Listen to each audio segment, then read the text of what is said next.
출소입니다. 수원 발발이 박병화 출소인데요. 경기 수원 지역에서 20대 여성들을 상대로 연쇄 성폭행을 저질러 복역한 수원 발발이 박병화가 지난달 30일이 출소했습니다. 수원 발발이 사건 좀 되짚어보죠. 그러니까요. 발발이 이런 표현에서 알 수 있듯이 좀 연쇄적으로 성범죄를 저질렀습니다. 그 당시에도 수원 일대를 그야말로 공포에 떨게 했던 그런 연쇄 성폭행범인데요.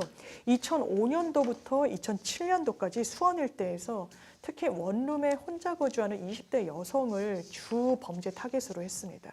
20대 여성 8명을 성폭행을 했고요. 재판에 넘겨지는데 1심에서 15년형의 실형이 선고가 됩니다. 항소심에서는요, 4년이 깎여요. 11년형으로 감형이 됐고, 대법원에서 11년형이 그대로 확정이 되는데, 저 언론에 보면은 15년 복역하고 나왔다 이러거든요. 11년형을 살던 중에 또 다른 범죄가 추가로 드러나게 된 거예요. 여죄가 발각이 되면서 4년이 추가가 됩니다.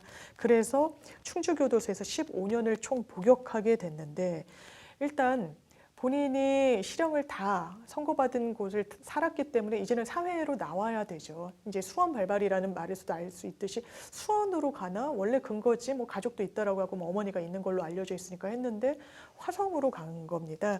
이 경기도 화성시 봉담읍에 거주를 하게 됐는데요. 일단 이 인근에 수원대학교가 있습니다. 학교도 있고요. 그리고 주 대상이 20대 여성들이었잖아요.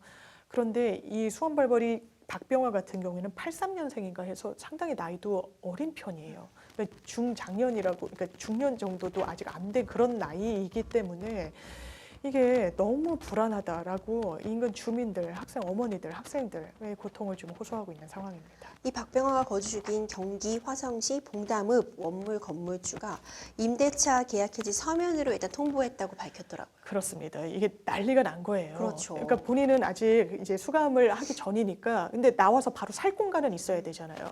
그러니까 이 어머니, 박병화의 어머니가 이 봉담읍의 한 건물 원룸에 가서 계약을 체결합니다.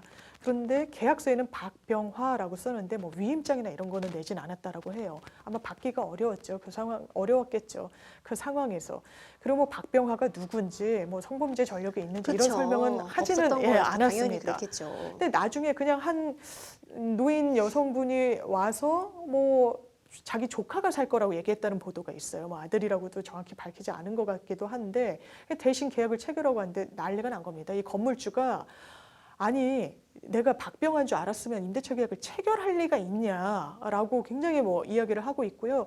뭐 이거 계약 자체가 뭐 위임장이 없어서 법률적으로 흠결이 있니 없니라고 하는데 일단 이 부분은 임대인 입장에서는 전혀 이 존재 자체, 이 사실을 알았으면 임대차 계약을 체결하지 않았을 게 너무나 명확하기 때문에 이 부분과 관련해서 계약을 원점으로 돌리겠다라는 이 통지까지 해놓은 상황으로 지금 전해지고 있습니다. 이 화성시의 시민단체와 사회단체의 회원들이 박병화 퇴거를 요구하는 기자회견을 열기도 했잖아요. 완전 난리가 났죠. 사실 김근식 때도 그랬지만 본인이 거주하려고 했다고 했을 때 이 동네 주민분들 그리고 지자체장 그리고 이 지역구의 의원들이 얼마나 반발을 많이 했습니까? 이번에도 마찬가지였습니다.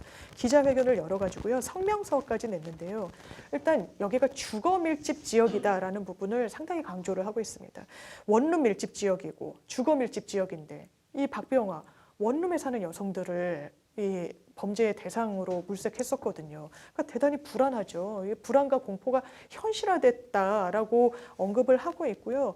이게 시민의 안전권을 박탈한 법무부 규탄한다라고 목소리를 굉장히 높이고 있는 상황입니다. 그리고 아니 범죄자의 거주지 자유는 있는데 선량한 시민이 안전하게 길거리를 다니고 활보할 수 있는 자유는 없는 것이냐? 왜 우리의 안전하게 거리를 활보할 그런 권리는 보장해주지 않는 거냐라고 굉장히 좀 비판의 목소리를 많이 인근 주민분들이 쏟아내고 있는 상황입니다. 이 화성시장 역시 강제 퇴거 방법을 일단 찾겠다고 한 거죠. 화성시에서는요. 일단 처음에 나왔던 건 아까 체결하니까 임대차 계약 뭐 무효화하겠다 뭐 이렇게 얘기도 했고요.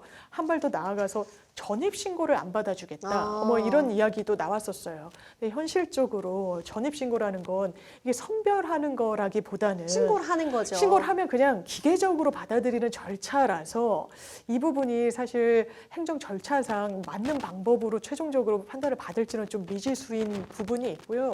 저는 이제 법무부에서도 당연히 이런 우려의 목소리를 알고 있으니까 뭐 1대1 밀착으로 뭐 감시를 하겠다 이런 얘기도 하고 있고요. 일단 박병화 거주 지역을 중심으로 CCTV를 상당히 많이 추가 설치했다라고 해요. 한 15대 정도를 추가 설치하고 그리고 뭐 보안 점검 그리고 순찰도 강화하겠다라고 했는데 이것만으로는 사실 인근 지역 주민분들의 불안감을 해소할 수는 없어 보입니다. 이 경찰이 또 3개월마다 신상정보 점검 관리하겠다고도 밝히긴 했잖아요. 그렇습니다. 3개월마다 신상정보 우리가 점검하고 관리하겠다라고 이야기를 했는데요. 일단 실거주지가 완전히 확정이 딱 정해지면 관할서에 여청 강력팀을 특별 대응팀으로 지정을 해놓겠다.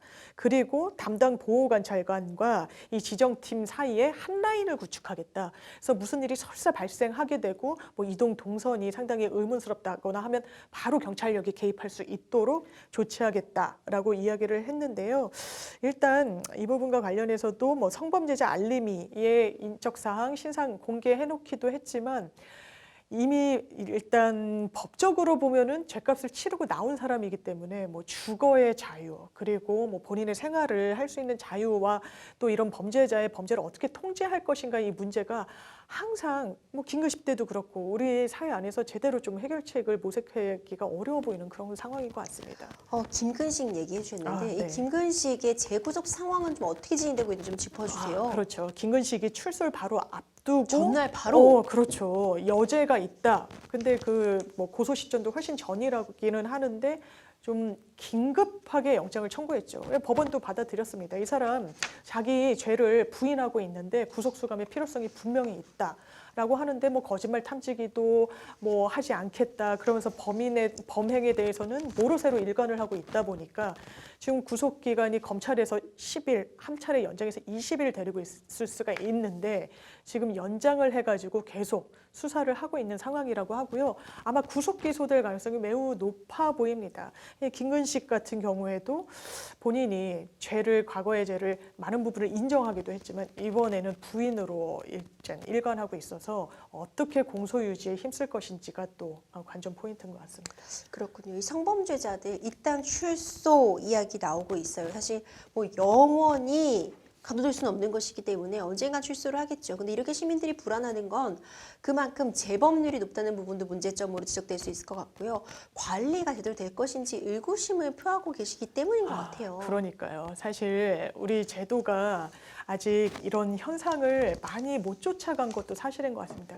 지금 이 가장 유효한 방법으로 거론되는 게 화학적 거세 아니겠습니까? 그런데 논란이 되고 있는 뭐 조두순부터 김근식, 박병화 다 화학적 거세의 대상자는 아니었던 거예요. 왜?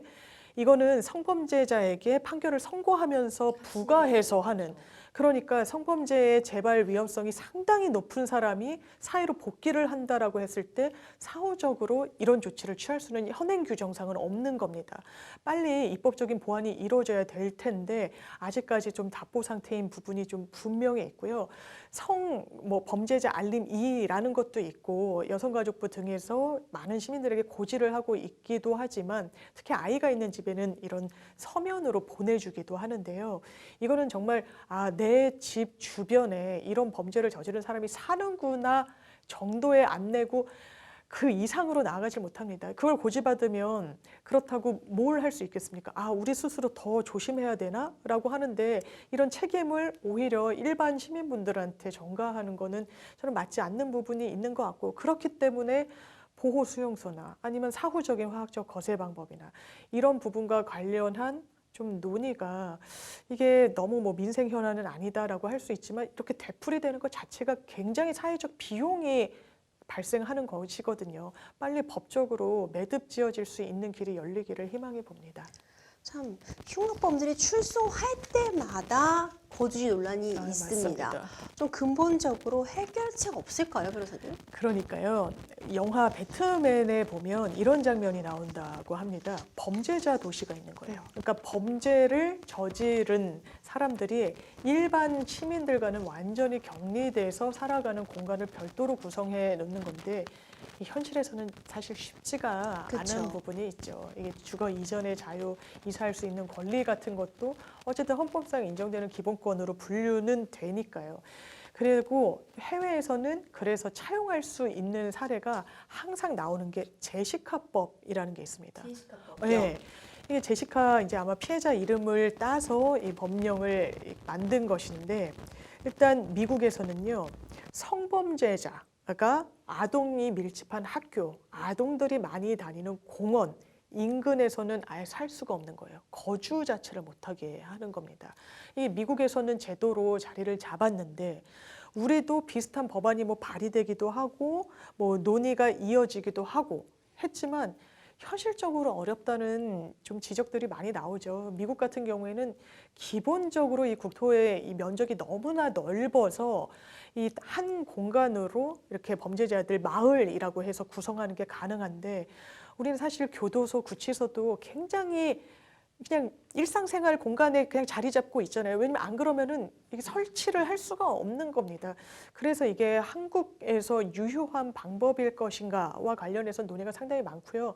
그래서 보호수용소 이야기가 나오는데 보호수용소에 그냥 다시 수감을 하는 건 사실상 이중처벌의 문제가 있긴 합니다. 하지만 기본적으로 이렇게 습성, 재범의 우려가 높은 범죄들 유형이 있어요. 그리고 그런 것을 체크하는 이런 객관적인 수치들도 많이 개발이 돼 있기 때문에 일정 정도 기준치 이상을 넘는 재발의 위험성이 매우 높은 이런 성범죄자들, 특히 아동을 상대로 한 성범죄자들은 습성을 갖고 있는 경우들이 많기 때문에요. 보호수용소, 치료 개념과 같이 병행해 가면서 좀 구체적인 논의 그리고 법령으로도 제도화하는 방안을 좀 깊이 논의해 봐야 될 것 같습니다. 네, 치료도 물론 중요하겠죠. 맞습니다. 뭐 교화, 뭐 네. 교정의 목적, 뭐 여러 가지가 있겠지만 일단 많은 시민들이 불안에 떨게는 하면 안 되는 그러니까요. 거잖아요. 예. 적어도 정부가 적극적으로 나서 제대로 통제하고 있다, 관리하고 있다, 재범이 되지 않도록 최대한의 조치를 취하고 있다는 확신을 심어줄 필요가 맞습니다. 일단 있는 것 같습니다.